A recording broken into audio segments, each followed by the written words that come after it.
What is going on, everyone? Welcome back to another episode of Grid Encore. I'm Ben Schneider, joined, as always, by Brandon Crossland. Brandon, how are you doing tonight?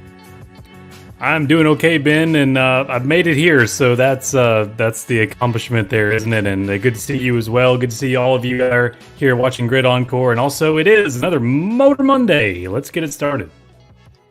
Now, Motor Monday Championship Edition with the ARCA Menards series, and we'll get into that here in just a moment to lead off our show with a recap of the race at Toledo Speedway. But first, as always, we want to give a shout out to our wonderful Patreon supporters, Colin, Deshelle, Mark, Robin, David, and Matthew. Thank you all so much for your continued support of this channel and of this motorsports media outlet that we're trying to build here. And if you like what you see tonight, if you want to consider joining them in contributing to help us get to the track on a more regular basis starting in 2025 and beyond, you can follow the link in the description box below to either our Patreon, or if you'd rather make a one-time donation instead, we also have the Buy Me a Coffee option, or if you're watching on YouTube, we have the Super Chats enabled as well. Any amount helps us continue to grow this project here at the Grid Network.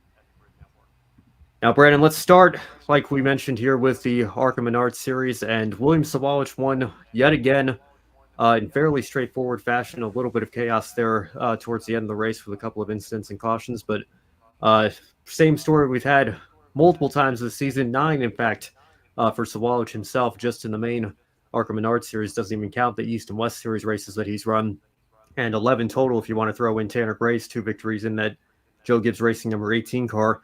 Andres Perez finished in 6th, looked like he might have had a shot at finally picking up a win at the end there, did a little half spin, got going again, ultimately recovered to a 6th place finish. But he is, at the end of the day, your first winless champion in the ARCA Menards series since Bob Dotter in 1980. But the caveat there is that there were only 9 races on the ARCA schedule back then. And if you want to think of some other winless champions we've had, Austin Dillon did it in the Nationwide Series, now the Xfinity Series in 2013. But of course, he had 28 of his 33 races won by Cup Series regulars. And Matt Crafton, of course, did it in the Truck Series in 2019, but he also had the advantage of being able to expose the loopholes in the playoff system, where so much of an emphasis is put on winning these races. He only did what he had to do to advance through every round without winning a race, and then was the highest finishing driver in the championship for there. So he had the benefit of being able to use the playoff system to his advantage. More power to him, but at the same time, really puts this winless championship season into perspective here. And then you couple that with the fact that it wasn't just Perez, it was every full-time ARCA driver.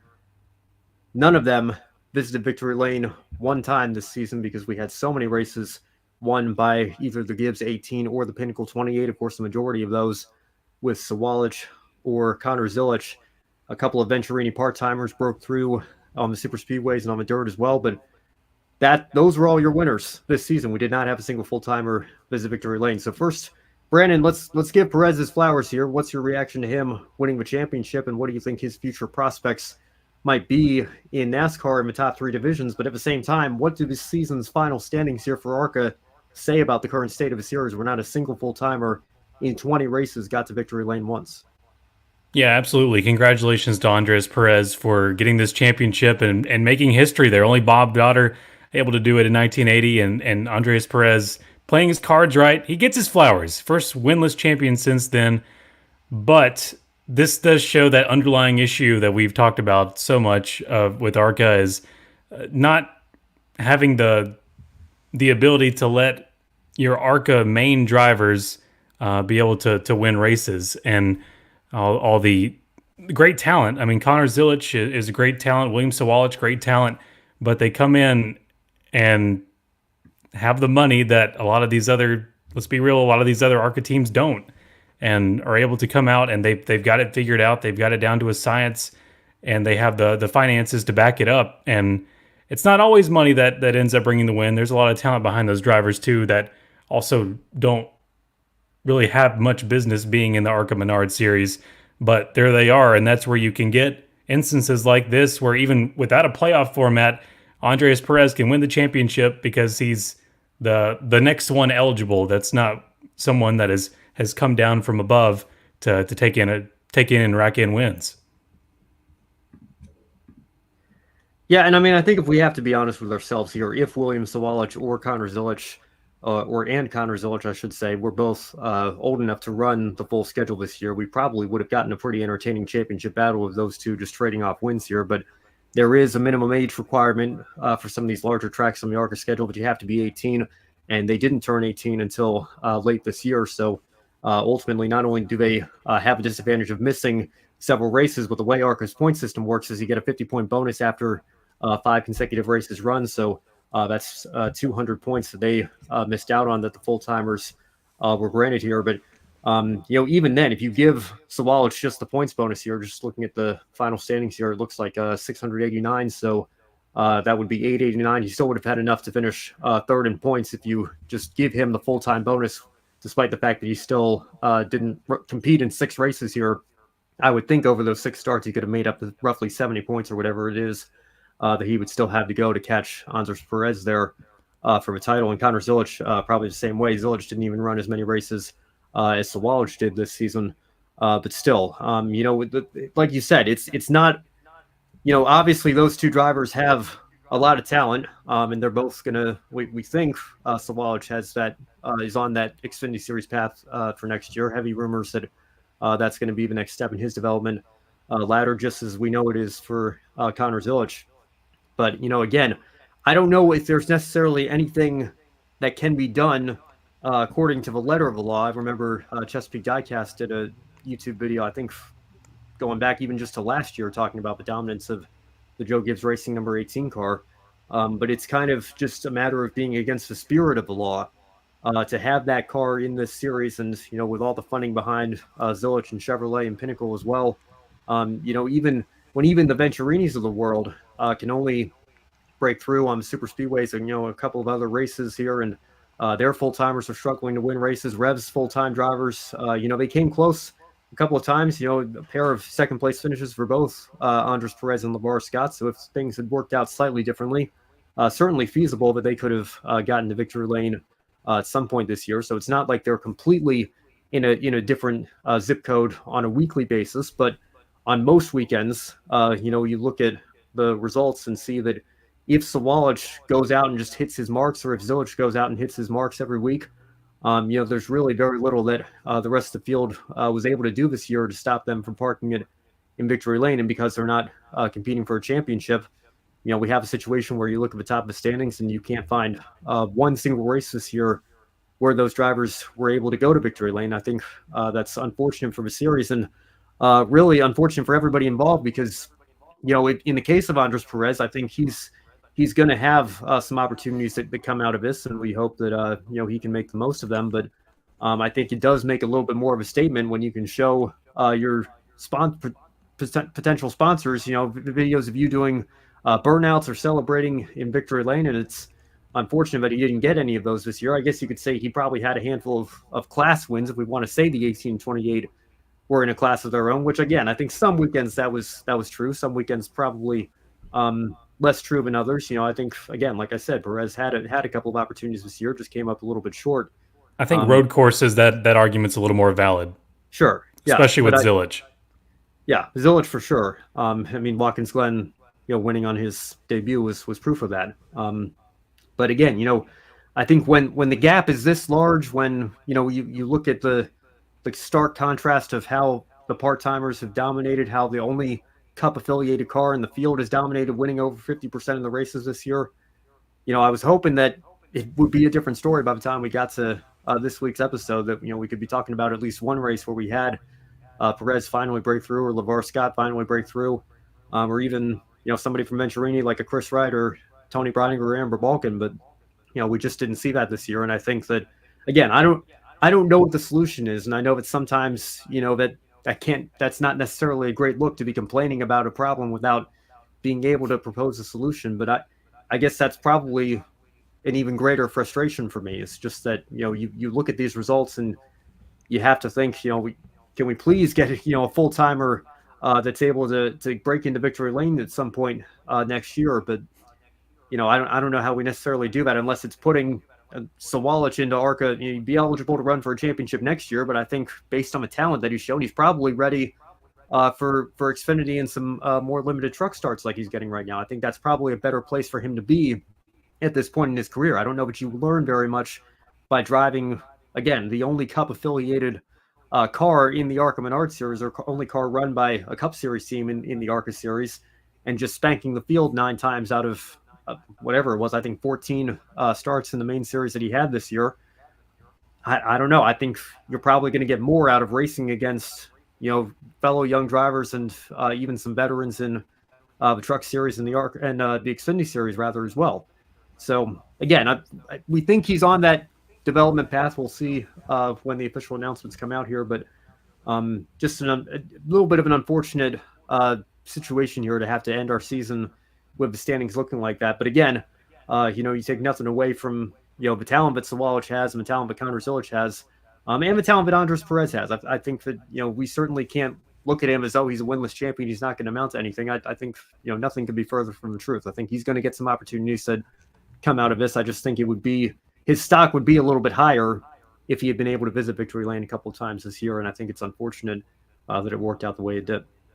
That is unfortunate news, but you know what good news is, though, right?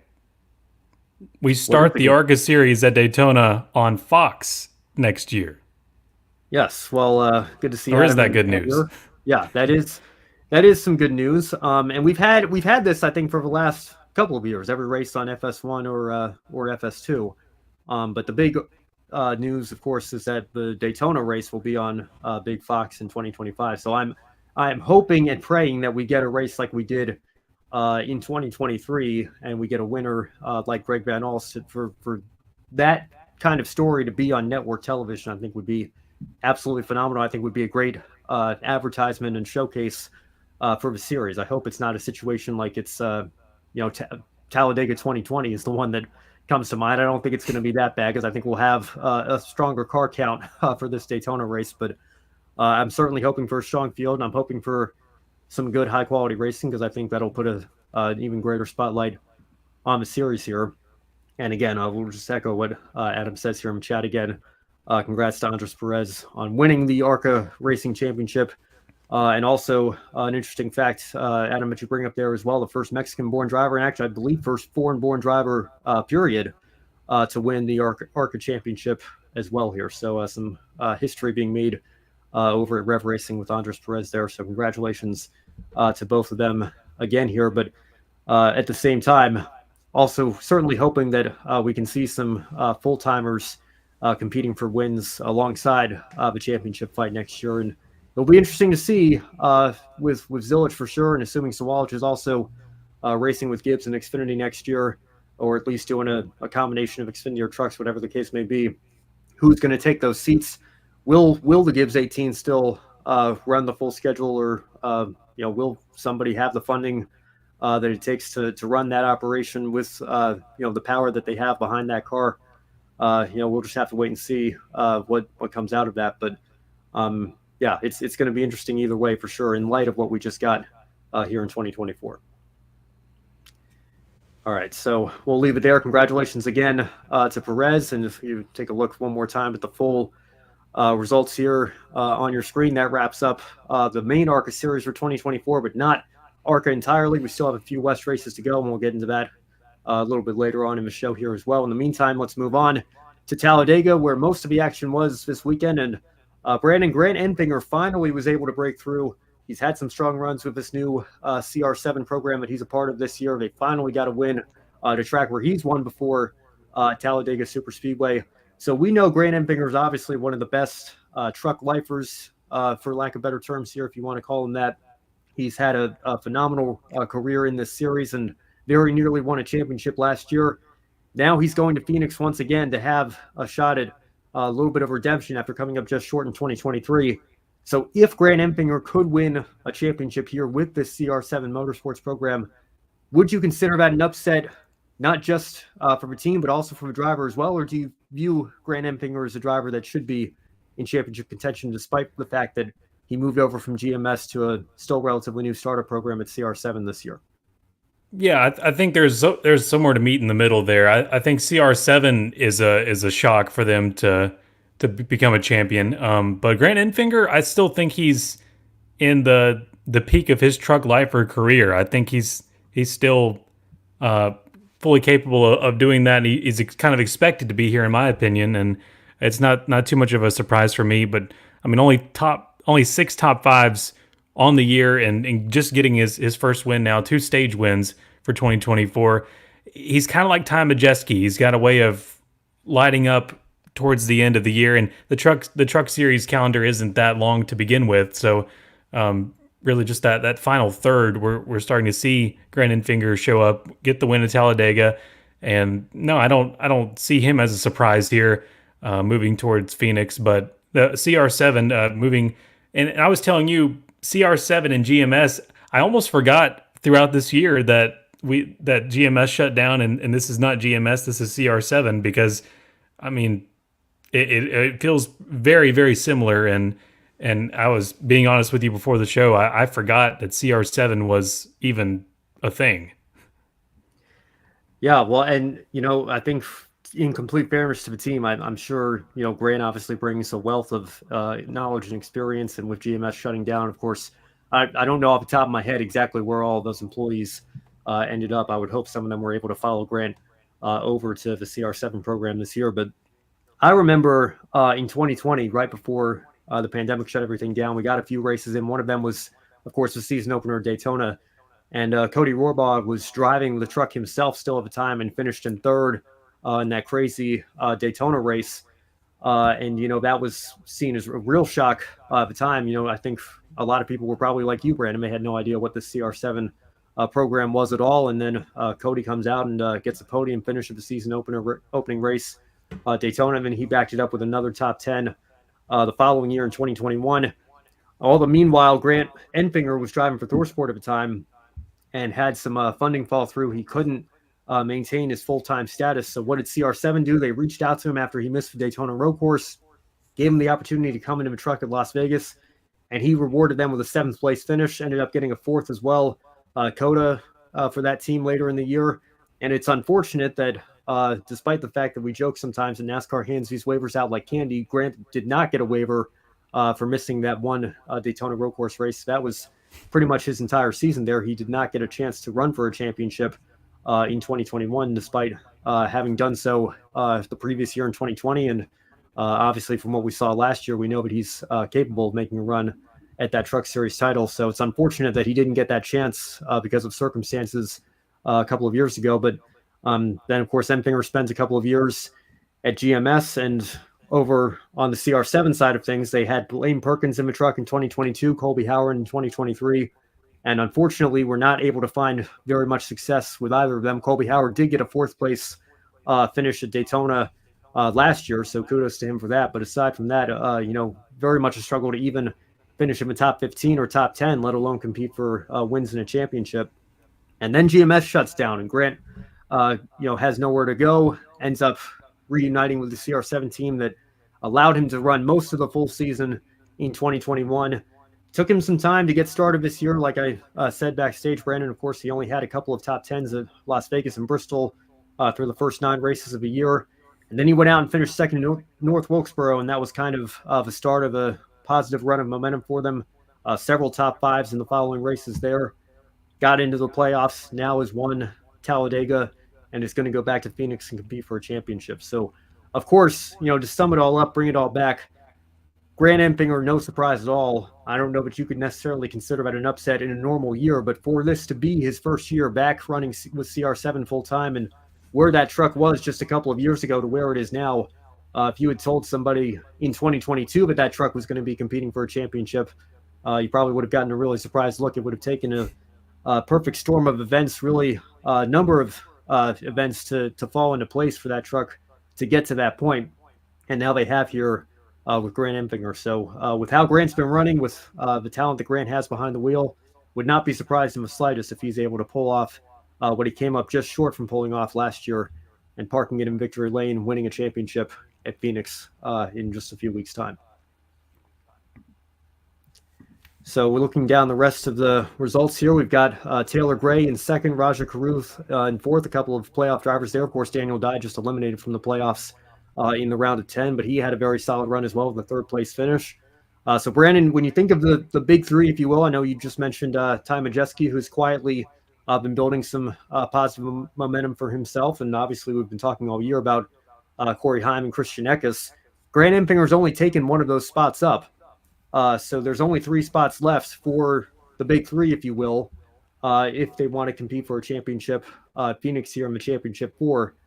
Do you think Taylor Gray or Raja Caruth or another one of these drivers could sneak up in there and take another one of those spots at either Homestead or Martinsville to lock themselves into the championship 4 and in turn lock at least one of those 3 out?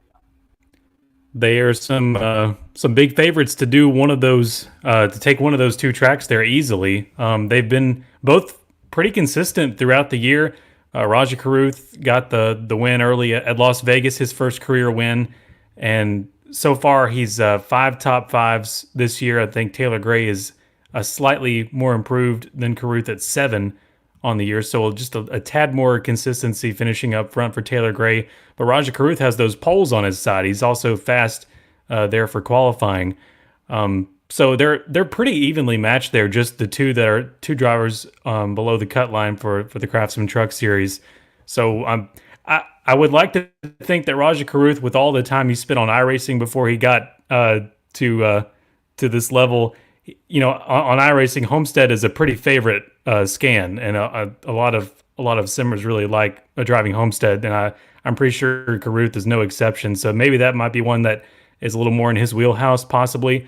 But I mean, either way, Gray and Caruth, both very talented truck drivers, and both have a really legitimate shot of winning either one of those.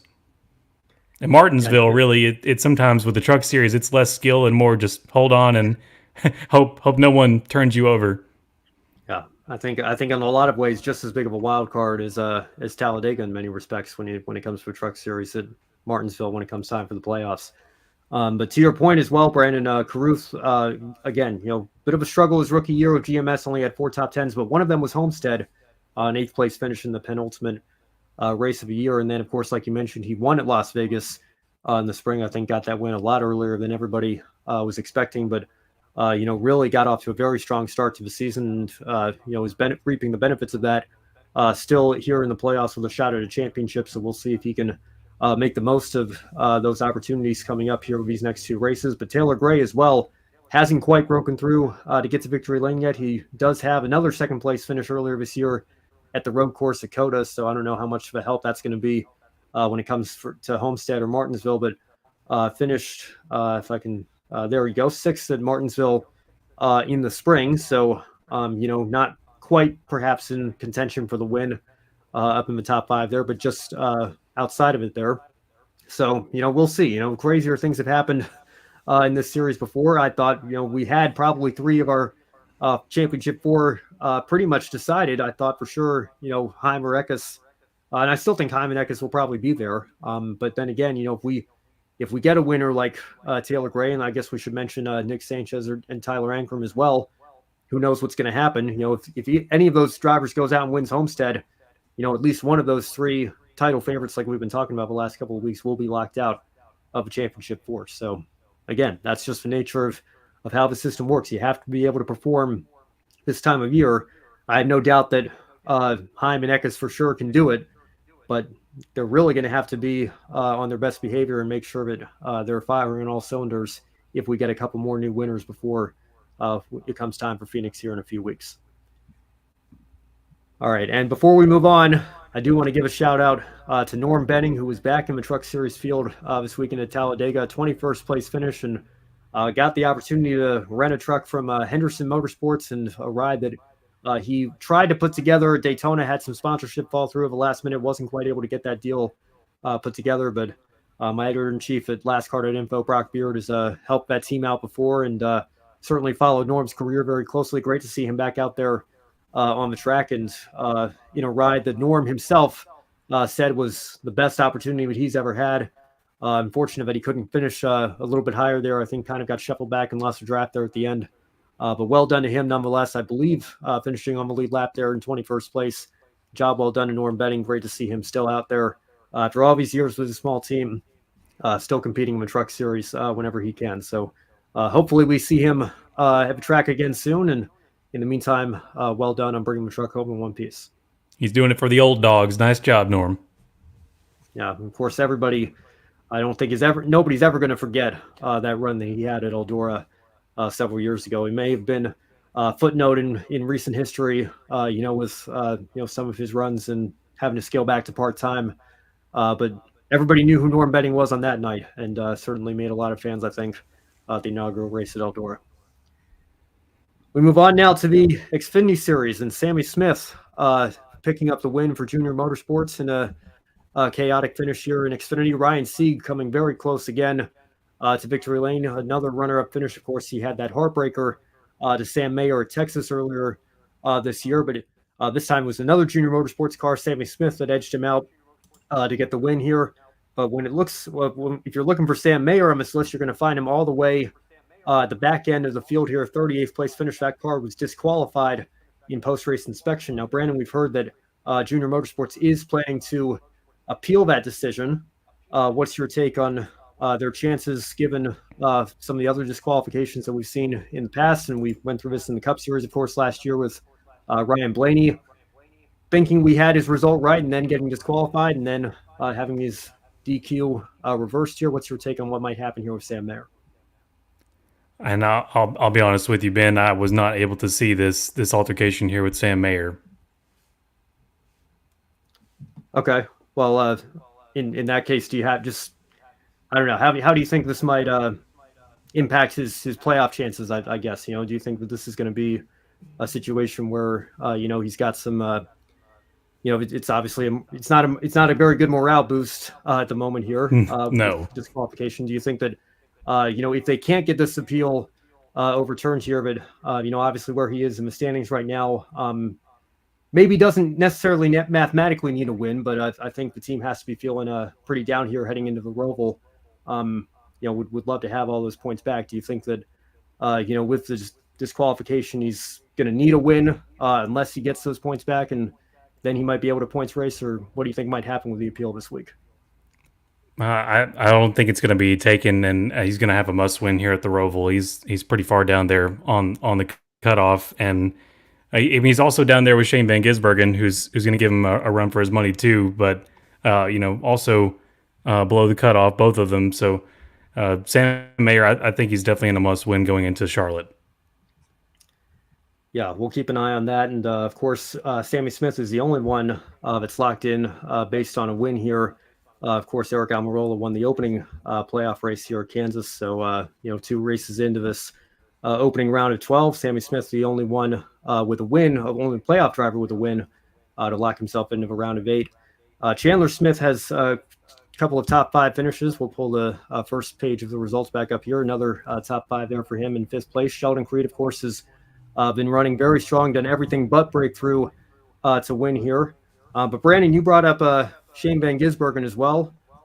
He had a shot potentially to sneak through and pick up a shock win here at Talladega. Ultimately ended up in a crash here, ended up 35th. So, we kind of expected that this would potentially be the situation that he found himself in here. We just got word that he's going to run the Cup race as well in the 13 car for Kaulig in an open entry this weekend. So he'll be pulling double duty in both the Xfinity and the Cup Series race. But, this is a race that's been dominated by AJ Allmendinger ever since AJ's really every year that AJ's run this race in one way or another, he's won, whether it's been in the Xfinity Series or the Cup Series. So do you think, this battle between Kaulig drivers right here, do you think SVG might be able to take the fight to AJ, or do you think this might be the breakthrough that AJ needs in order to kind of turn his season around? He's still looking to break into victory lane for the first time. It would be the break that AJ needed if it wasn't for Shane van Gisbergen also being in the same field. I think he's going to finally give him a run for his money, and he's going to wish he wasn't his teammate, because I think SVG is going to tear the Roval up. It's very it's got some characteristics that share with his type of style. Just the kind of sort of Chicago close quarters in the infield, but I mean, getting around the oval side of it is anyone's guess. But if he can manage traffic and things like that, and also keep a quick pace, which we know he can, he's gonna have no problem taking it to AJ Allmendinger, who's gonna again probably wish that he wasn't his teammate by the end of the day, because there's probably some things he would much rather try on him if he wasn't a part of Kaulig. Yeah, I have a feeling that if we didn't have SVG in the field, AJ probably wouldn't be winless at this point of the year. You think of a couple that got away, such as Portland and Sonoma, obviously races that SVG won. And then, of course, the Chicago Street Race, AJ not really in contention for that one as much, but SVG putting on another clinic there this time in the Xfinity Series. And again, I think would certainly be a threat to win the Charlotte Roval. You think back just a few weeks ago to Watkins Glen, both the colleague teammates in the mix there. Hasn't been the greatest start to the playoffs for AJ. You see him in 11th here this weekend, 17th last weekend at Kansas. So not outside the realm of possibility that he could point his way in still to the next round. But at the same time, you have to think of this as a big opportunity for him, given his track record here in this series, having never lost in this series when he's competed on the Charlotte Roval. But at the same time, I think that puts a lot of pressure on him to maintain that record, especially considering who his teammate is in SVG. So we'll keep an eye on the colleague dynamic this weekend. I think is going to be one that everybody's eyes are on when it comes time for the Xfinity race at the Roval. All right, well, let's move on here to an open segment, and then we'll go into the final race that we have to cover this weekend. But Brandon, we talked a lot on yesterday's wrap-up show about the current state of a damaged vehicle policy. Obviously, we had a massive 28-car wreck at Talladega, take out a lot of cars. And this is a policy that affects all three National Series, though. So since you're not usually on the wrap-up shows on the weekends, I want to give you the opportunity if you have any thoughts on the DVP, just generally speaking, and then kind of the rule being exacerbated the last couple of weeks here. You think of Ryan Blaney at Watkins Glen and Josh Berry, Kansas as well. And then obviously several drivers being frustrated with the rule here this weekend at Talladega. What's your take on the damaged vehicle policy as a whole, and then specifically here these last few weeks? Well, as a whole, I think you and I both are a little tired of hearing DVP put together, the damaged vehicle policy. Of course, it started at 6 minutes, and then in 2022 with the next gen, they decided to move it up to 10 minutes, but which was, I guess, better. But still, it is good. It is good that we have a system in place that keeps cars from going out that could potentially be hazardous or dangerous to either the driver, other drivers, or the fans. But all I know is there was once upon a time when we could take a car back to pit lane, bang on it, take some sheet metal off, add some sheet metal on, secure it, and get back out there and finish how you could, be what may.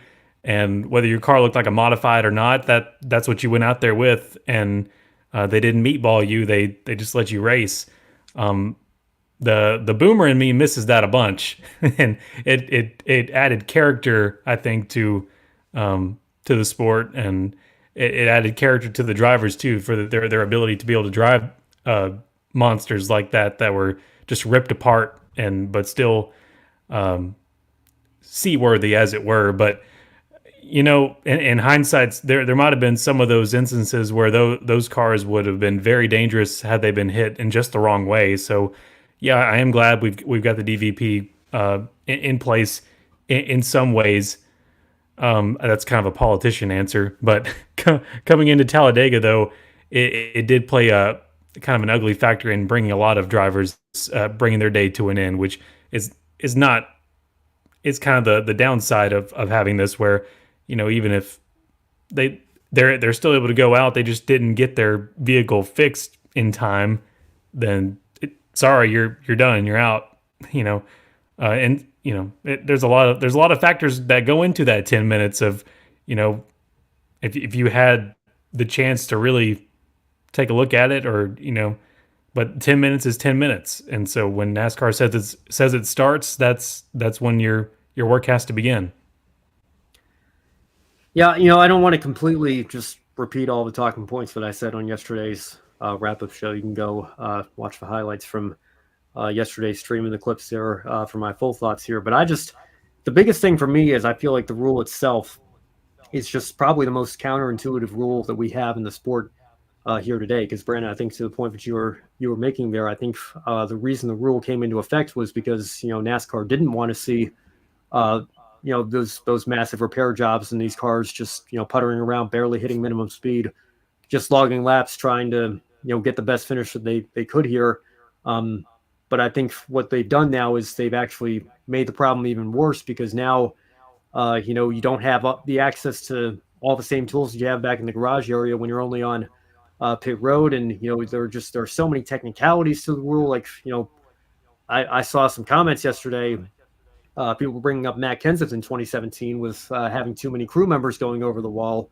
And that, with his car being on the damaged vehicle policy crash clock, really eliminating him from the playoffs, and what ultimately ended up being what we thought was going to be his final full-time year before he came back with Ganassi in 2020. But that was an unfortunate set of circumstances that ended his championship chances. And I know Denny Hamlin was saying that on his podcast earlier today, and kind of made me rethink what I said on yesterday's wrap-up show about how, this might be an exception to the rule that I usually follow, which is you can't change the rules in the middle of your postseason, especially, but I would argue most times season as a whole. But I said on yesterday's wrap-up show with how extreme of a case that this appears to be now, and how chaotic and how controversial it's been, with people really not even knowing what the rule is. Maybe this is a situation where you go ahead and change the rule in the middle of your playoffs here. But I think Denny's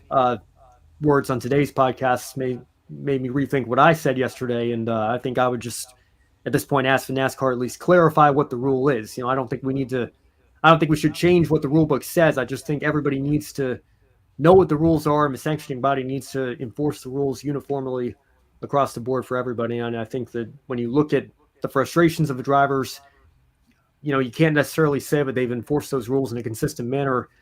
What else is new, though, with NASCAR and race control over the last several years, I guess you could say. But I think for this rule in particular, because, we have, like I just said, 28 cars involved in this wreck, probably not going to see a wreck that size at the Roval. But, that's a situation where that's a lot of points that could be the difference one way or another, if you can refire your car and get back to the pits and make repairs, or if you're stuck in the infield and have to get towed away. And for the drivers to be getting told that you can't even let them take your window net down, because if the safety crew does that, then that's it, you're done, you're out of the race. I just think it's very silly to get caught up in all the technicalities of that. And I think a lot of people are on the side of hoping that NASCAR makes some changes for 2025. And I would, again, be of the opinion that I hope they would abolish the rule outright. I don't think that's going to happen. So I just, being more realistic, hope that they make some clarifications and at least get us to the point where everybody knows what the rule is heading into the 2025 season. For sure. All right, so we'll leave it there. I'm sure there's going to be no shortage of further talking points and discussions, perhaps this weekend at the Roval, because like I said, you're probably not going to see 28 cars, but I think you are going to see a couple of damaged cars, and cars go on the damaged vehicle policy crash clock here, and we'll see. That rule might rear its ugly head again this weekend with it being a cutoff race. So hopefully everything goes according to plan and relatively cleanly. We get a clean race, and we don't have those controversies pop back up. But I think it's very much a possibility that we could be. Yeah, or perhaps you'll be like Larson and have a damaged vehicle coming to the edge of the start finish line, trying to get that 1 point to stay on above the cut line. We could have that too. Of course, that was a wild and crazy finish for the inaugural race that we had, the Charlotte Roval. That's so great. It was so great. We'll keep our eye on that for sure. But I'm sure Kyle Larson's hoping for a little bit of a more smooth Roval race this time around, because he was also the one, I think, a couple of years ago that was snake bitten when that sign fell off the track, or fell off the wall rather, onto the racetrack, and they had to throw a caution for that. That bunched the field up, and then it was just chaos and calamity from there throughout the rest of the race. So hopefully all the signs stay on the wall, all the drivers are relatively well behaved, and we get a relatively clean race. But knowing the history of the Charlotte Roval, I don't know if that's necessarily going to be how it all plays out, but we'll just have to wait and see this weekend. All right, and finally tonight we had an ARCA West race at All-American Speedway in Roseville. Very straightforward, not too much to say about this one. Trevor Huddleston dominated, led every lap this time around, his second consecutive win. You see the title contenders Tyler Reif and Sean Higurani there in third and fourth. That looks like it might be a championship battle that comes all the way down to the wire. So we'll keep our eye on that here. Still a couple of races to go. Trevor Huddleston still mathematically eligible, but I think it would take some pretty bad luck and probably a pretty big car count at Phoenix and for Tyler Reif and for Sean Higurani to lose a lot of points to bring Huddleston back into the conversation for winning a championship this year. But good to see him having some success in the run of a couple wins here at the end of the 2024 season.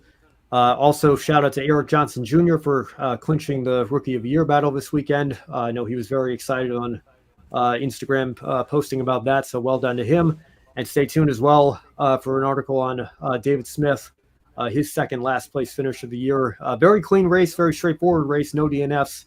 So that left David Smith down there in 15th, but we'll still give him his flowers this week as well over at lastcard.info. So stay tuned for an article coming here in the coming days on him as well.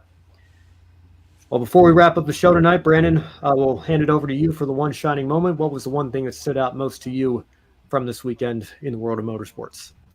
I have to break the rules. I've got a couple, and they're from Cup. I got to start with Ricky Stenhouse Jr., of course, for winning Talladega, his first win since his Daytona 500 victory.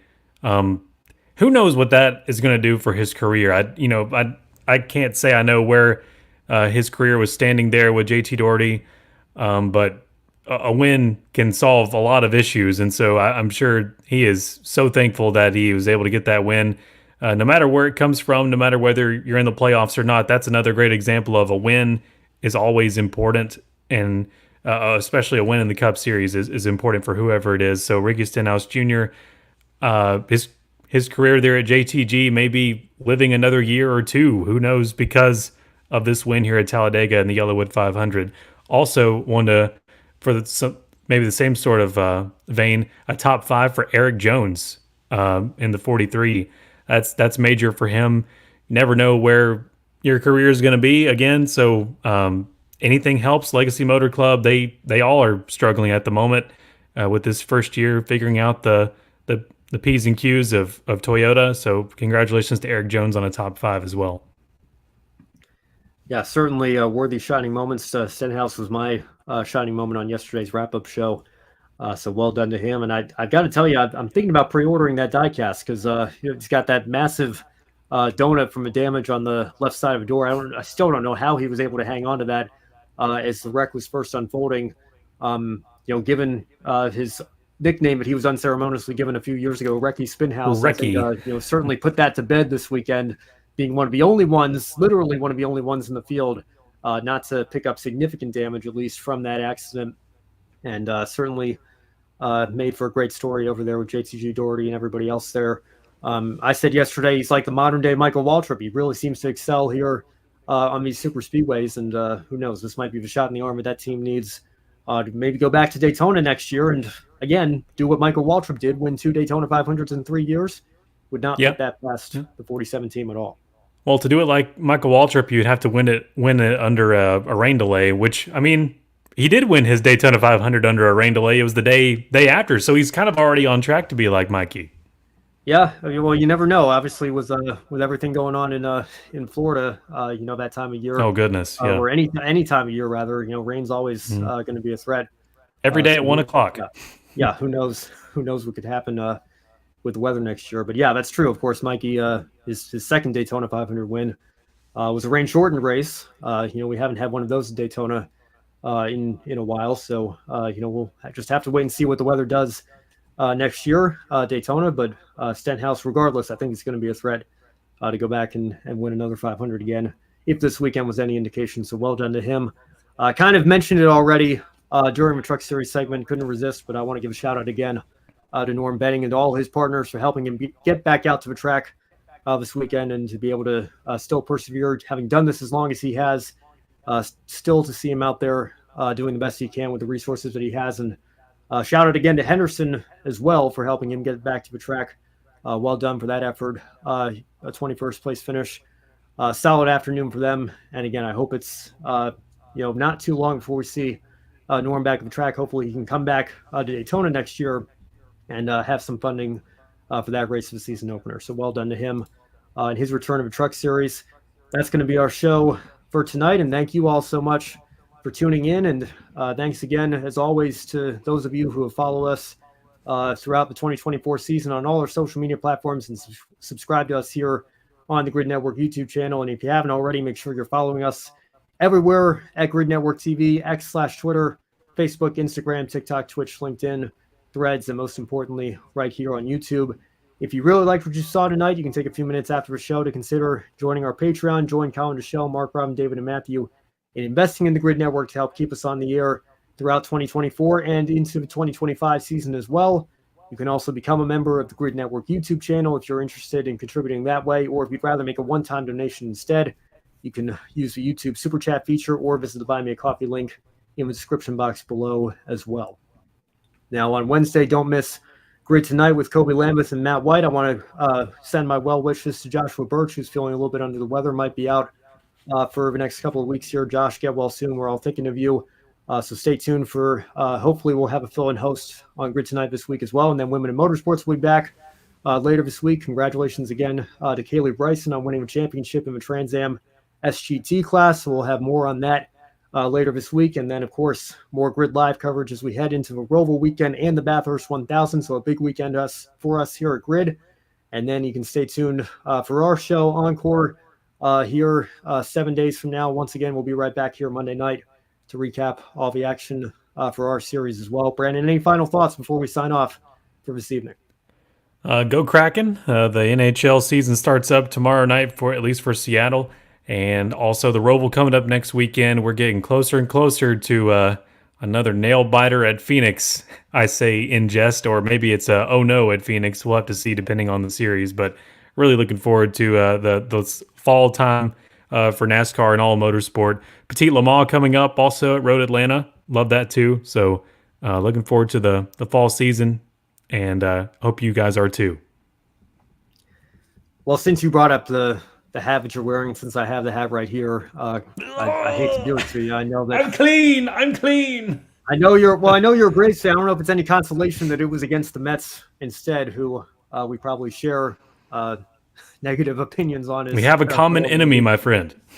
Common enemy, I guess, yeah. But I'm glad they evened the series up, and I'm telling you, man, these games take years off of my life. I don't even know why we needed to go to the bottom of the ninth. We had all the momentum, and the bullpen let the Mets get back in it again, but then we got them back there in the bottom of the ninth. It's all good, but I don't know. We'll see. I still don't love this expanded playoff format in baseball. I think it gives the wild card teams a little bit more of an advantage because the teams that get the first round bye have so much time off that it kind of gets them out of their rhythm here. But we'll see if the Phils can buck that trend here and continue on advancing throughout the playoffs here. But good luck to the Kraken as well. The NHL season's getting started. We'll see if my Flyers can bounce back a little bit. I know they've been in a little bit of a rebuild, but big time in the sports world. It's kind of the equinox, I think, of all the sports coming together. You still got baseball wrapping up their postseason. NFL is obviously fully in swing, and MLS is as well, and NBA, NHL getting their preseasons